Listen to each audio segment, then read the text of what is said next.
we're trying to give the audience at this stage, those people that are maybe viewing in possibly even for the first time, an understanding of what we speak, what we say, and how we conduct ourselves with those words could be, to a large extent, the most damning thing that happens to us, because it's what comes out of your mouth is based on consent. If you don't understand the words, such as what's in law dictionaries or the actual English dictionaries, we have Webster's 1828, we have a New World Webster's, there's of course Oxford, there's many dictionaries. But if you do not understand the meaning of the word and then you're speaking it, you can understand how ridiculous that would be, because what you say is being recorded, especially in a courtroom. And if it is not coherent, it does not make sense, then it would not enable you to act or walk in an honorable way under those circumstances. Even though our world seems to work in an idea of this fictional man rule away from God, but that appears to be the day that we're in right now. A day that people believe that they can actually rule themselves, and we know that's not working well. So we don't want to go down those avenues. But words are extremely important.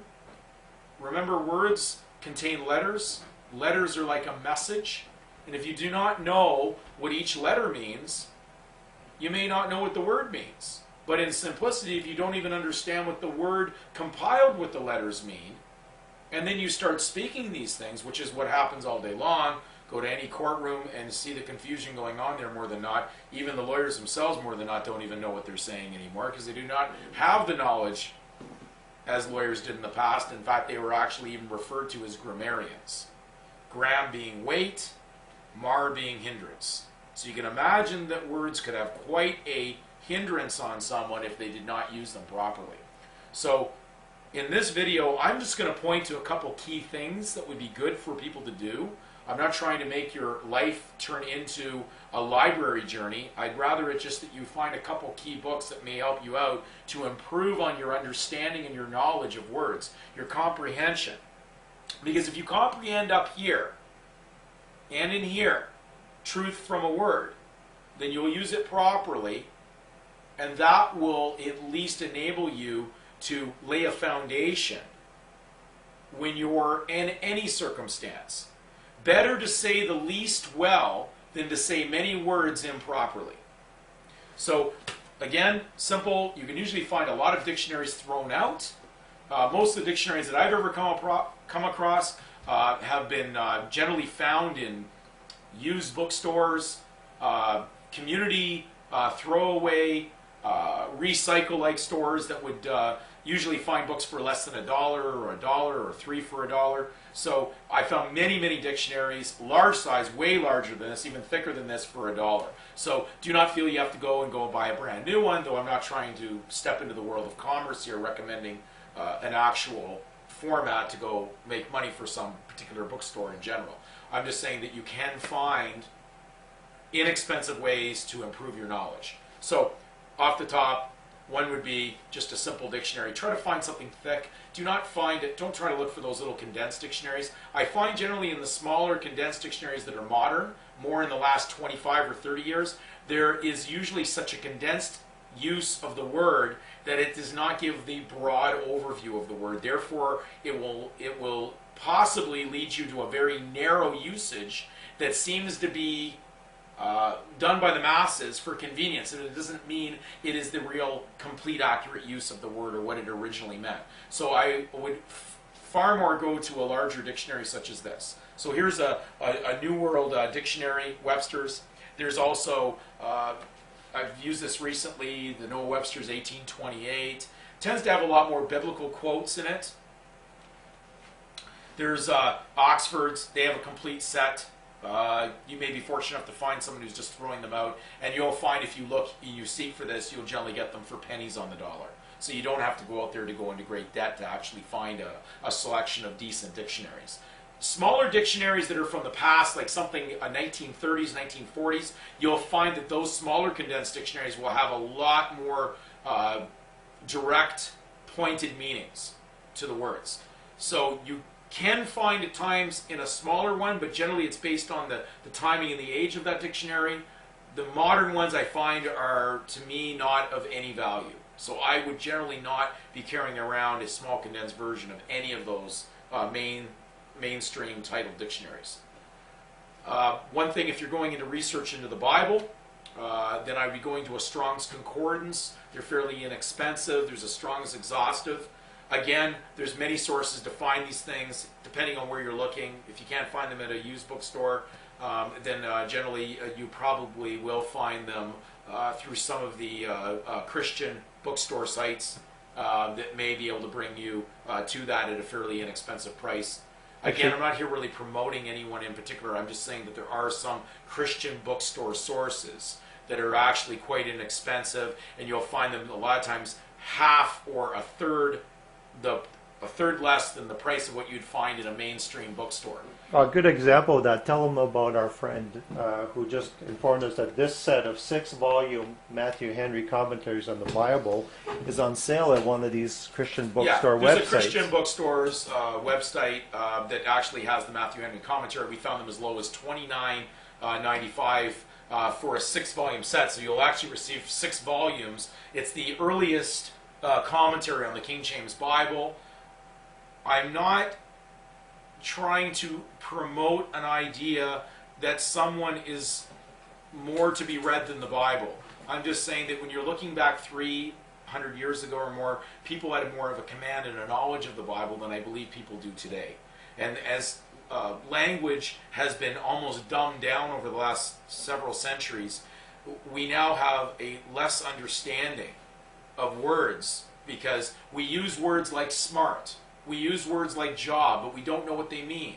Most people would never know that the word job means official public business for private dishonest gain. Which is interesting because that leads to a pension, and what's that defined by Samuel Johnson? Samuel Johnson's Dictionary 1755, which you can get. I don't have that in front of me right now, but we will get that during this video. We'll show you a Samuel Johnson's Dictionary 1755.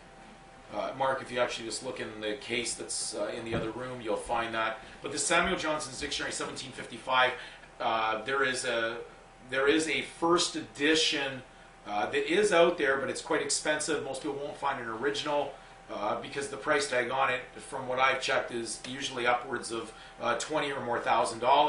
But there is a book with the excerpts done by a modern writer who takes out various excerpts out of an original first edition. Do not look for second, thirds, fourths, fifths, sixths, and sevenths, because they're not the same as the first edition, and you'd pretty much be wasting the value of what you'd find in the first edition by going to these others, because it appears it was unliked or disliked and very much opposed, and therefore there became a dumbing down to remove things out of it. So as I went down to other editions of the Samuel Johnson's Dictionary of 1755, you'll find the later editions to actually remove very important factual definitions to get you the understanding of these words. Pension, which is another word that we use quite frequently in the world of commerce, whether we have a pension from the government or a pension from basically a company, which we know everything is regulated or attached in some way to law, the government, the banking. The word pension in Samuel Johnson's Dictionary of 1755 reads, it's from a French word, pension, an allowance made to anyone without an equivalent. In England, it is generally understood to mean pay given to a state hireling for treason to his country. Now, for most people who do not understand what's going on, they go, how could that be? Because I receive a government pension. I'm not going to get into the details of that, but that's what the word means. A later video will get more into probably why that meaning is so highly hated at that time. We're dealing with words like smart. Smart means injury. You remember as a child, if you grew up probably prior to the 1980s, The word smart would have meant if you banged your foot or your hand or your leg, you would have said that's smarts. Well, that's an injury. So smart, do not relate that as intelligence. It has nothing to do with wisdom. It means an injury. So that's why we have everything with this idea, why don't we get smart? There was a TV series that was there to educate you on that. Because certainly the agent in Get Smart, the series that came out in the 70s, was certainly a comedy, but it was dealing with someone who was an agent with the last name Smart, who wasn't acting very smart, or very intelligent in the series. So we want to relate that word we use all the time, but it's not accurate to be what it is. It's also interesting that we go to college and university to get a degree, and people think that they're getting smarter. And when you degree, you actually go down in knowledge, not up. That's right. So it's a further injury, because usually when you put your mind to being closed, that's what it is, you will find that you're generally going to not agree with things, and we learn not to agree, to debate everything. It's fine to debate something, to challenge something for the purpose of finding true knowledge, but to just debate, to have aimless wandering into arguments, which generally is what our society does. We spend a lot of time in chaos arguing things that we don't even understand the meanings of the words. There's no point even going that way. I'd recommend also to do a good study into the Bible and read the book of Job, though spelled identical. You will find there's a reason for that. Mainly because the original challenge, I kind of call it the first bet, I call it the alphabet. It was the first challenge that was made upon one of God's servants, that Satan, the fallen angel, had stated the fact that man would never serve God purely out of love. He would only serve him for financial reward or secular or what we consider to be monetary property reward. And therefore, you could understand why the word or the name Job meant persecuted one. And that's why a word like job would mean official public business for private dishonest gain, because that was the original challenge made against Job. So let's open our minds that we need to do a little bit of research. You do not need to overwhelm yourself with study, because it'd be like eating a 20-course meal. Take small tastes daily, because it's better to absorb something in a small manner, a small meal. So do a little bit of research on the words you use and go to the dictionary, a larger dictionary, find out what they really mean. You can go into more in-depth knowledge later in study by going into Letter Perfect. These are books that are available. Letter Perfect goes into the origin of the letters in our language, what they mean. But remember, a letter is a message, and therefore a letter, if someone sends you a letter, then you would want to know what the meaning is. So many of our letters are formed a certain way in English to give you an understanding.